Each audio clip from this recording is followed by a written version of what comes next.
Bismillahirrahmanirrahim. Rabbi şrahli sadri ve yessirli amri vahlul uqdatan min lisani yefqahu qavli. Bugünkü söhbətimiz Nəbə surəsinin ümumi təfsiri haqqındadır. Keçən söhbətlərimizdə Nəbə surəsinə girişdən sonra bir neçə müqəddimə xidmətinizə çatdırdıq. Bugündən sonra bir ayələri oxuyub, inşallah onların təfsiri ilə məşğul olacaq. Ayələrdən məqsəd ərəbcə oxunacaq, onların Azərbaycanca tərcüməsi deyiləcək və hər ayəyə uyğun nə mətləb, nə mövzu, nə incəliklər, nə suallar var, onlar barəsində danışacaq. Sadəcə olaraq dərslərimizin müddəti, vaxtı az olduğuna görə və bizim də Allahın bu kəlamını layiqincə yerinə yetirməyə savadımız, qüdrətimiz, elmimiz çatmadığına görə hər ayəni öz mütaliələrimiz çərçivəsində açıqlamağa çalışacaq.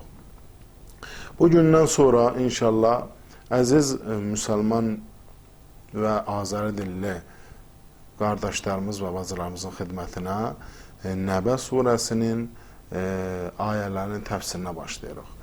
Bismillahirrahmanirrahim. Birinci ayə. Amma yetesâelun. Ayənin tərcüməsi belədir. Kafirlər bir-birindən nə haqqında soruşarlar? Allah Teala birinci ayəni sualla başlayır.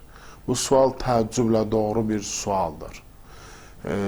Bu sualda soruşdan sonra Allah Teala özü ikinci ayədə dərhal cavab verərək buyurur ki, Anin nəbəil azim, böyük bir xəbər haqqında. Yəni müşriklər, kafirlər bir-birindən böyük bir xəbər haqqında soruşarlar. Böyük xəbər nədir? Böyük xəbərdən məqsədi nədir? O barədə açıqlama vermək istəyirəm. Ayədə işlənən Anin nəbəil azim, nəbə kəlməsi barəsində qısaca olaraq məlumat vermək istəyirəm ki, nəbə kəlməsi əhəmiyyətli, faydalı və insanın ona elmi və gümanı olduğu xəbərə nəbə deyilir. Bu üç xüsusiyyət, üç məna bu xəbərin içərisində olmasa o nəbə adlanmır. Adicə olaraq sadə xəbər adlanır. Bir xəbərin Qur'an baxımından Allah Taala'nın Peyğəmbərə nazil etdikləri kəlam baxımından nəbənin mənası gərək bu üç mövzunu, üç məsələni özündə ehtiva eləsin. Bunları özündə ehtiva elədikcə nəbəin əzim adlanır. Nəbə kəlməsinin mənası yəni böyük xəbər.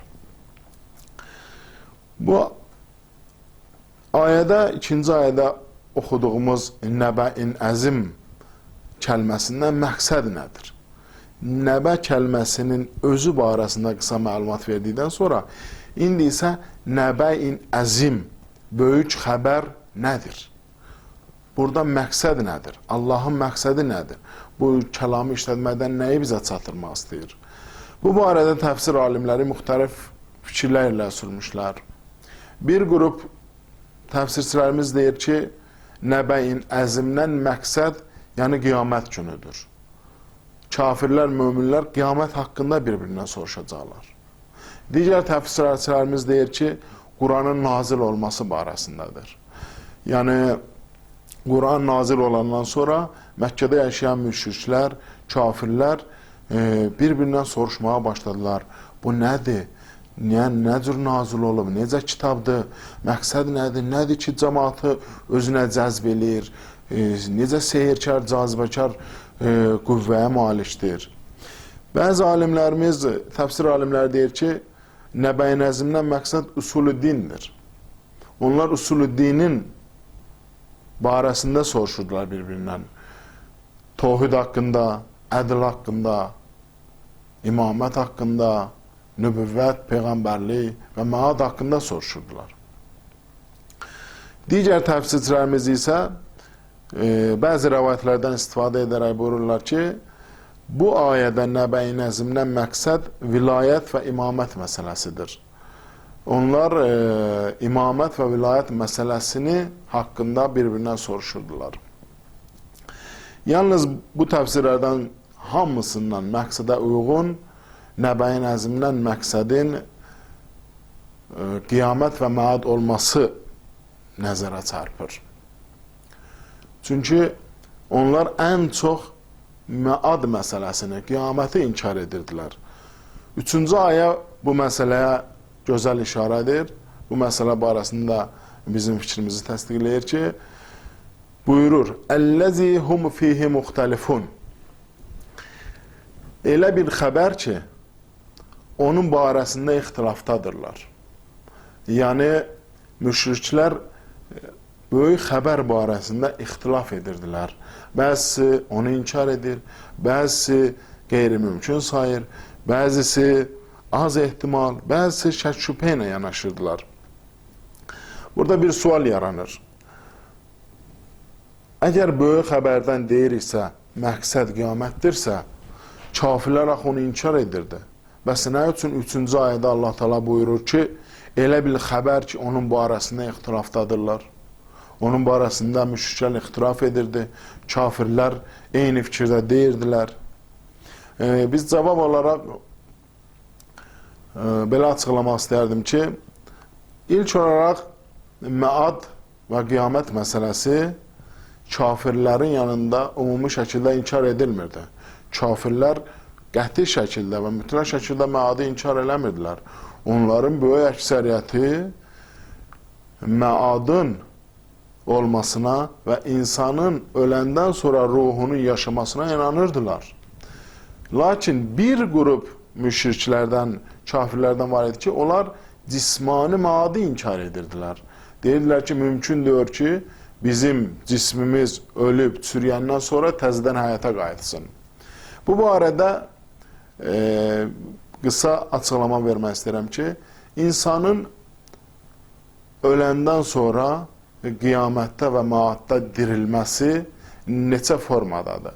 Bu barədə dünya alimləri, sünni şiə alimləri arasında 3 nəzəriyyə var. Bir qrup deyir ki, insan qiyamətdə yalnız ruhani olaraq hazır olacaq, hesab, kitab, əzab, əziyyət, hamısı onun ruhundan olacaq. Cism, söhbəti orada yoxdur. Yalnız ruhani məad olacaq, ruh haqqında danışılacaq. Nə veriləcəksə ruhuna veriləcək. Həm əzab, həm günah, həm savab. Bir nəzəriyyə isə deyir ki, insan orada cismani olaraq yaşayacaq. Cismani olaraq diriləcək. Əzablar cismə veriləcək. Çünki ruh cismi əzabı dərk elə bilmir ki, əzabı, neməti hamısını cisim dərk eləyəcək. Bu da yanlışdır. Ruh olmadan cismin orada yaşaması biraz məqsədə uyğun, ağla uyğun deyil. 3-cü nəzəriyyə isə qiyamət günündə insanların həm ruh baxımından, həm cisim baxımından bir bədəndə, bir varlıqda olaraq qiyamət günündə hazır olacaq. Bu bədənin nə cür olması biraz bizim bu dünyadakı bədənimiz formasında olacaq, yalnız lətif, incə bir formada. Məqsədə uyğun nəzəriyyəmizdə bu 3-cü nəzəriyyədir. Həm ruhani baxımdan, həm cismani baxımdan biz qiyamətdə hazır olacaq. 4-cü ayədə Allah Teala buyurur ki, Kəlla səyələmun. Xeyr, belə deyildir.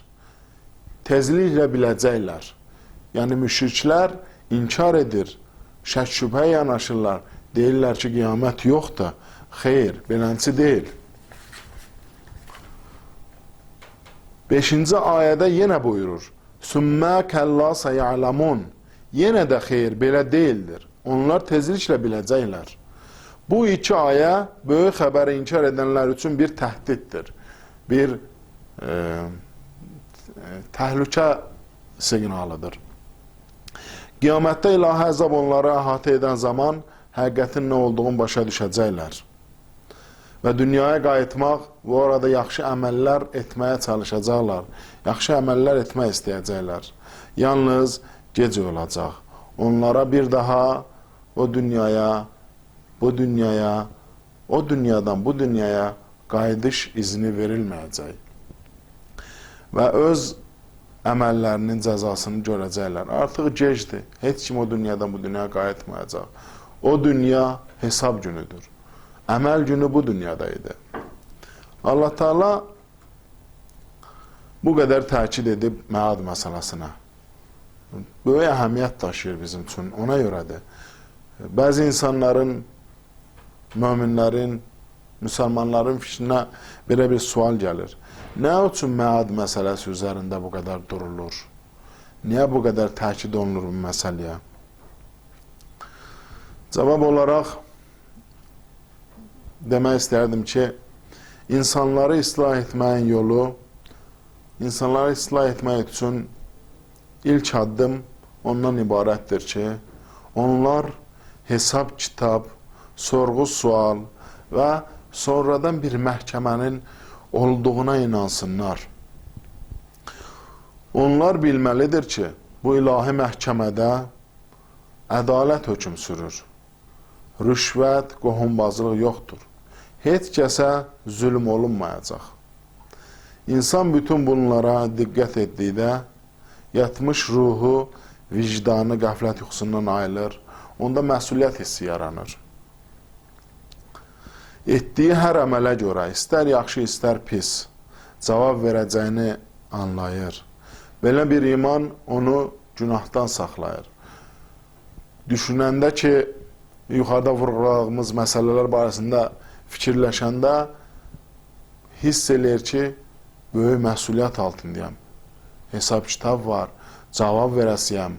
Ona görədir ki, əl-ayağın yığır, özünü günahlardan saxlayır, haram işlərə gedmir, yaxşı işlər görməyə çalışır. Və bunlar da hamısı səbəb olur ki, insanda məada, qiyamətə böyür inam, iman hissi yaransın. Və belə bir iman da onu günahdan saxlayır. Bu səbəblərə görə, bu əhəmiyyətli mövzulara görə məad məsələsinə çox diqqət olunur və əhəmiyyət verilir. Bugünkü söhbətimizi 5 ayənin qısaca olaraq təfsiri ilə sona yetirmək istəyirəm. Sonraki ayələrimizdə, sonraki dərslərimizdə də inşallah bir-bir ayələri ərəbcəsini oxuyub, Azərbaycanca açıqlama verib, ona dair olan sual, cavab, incə məqamlar, nöqtələr, mətləbləri huzurunuza çatdıracaq. Gələn görüşlərə də qədər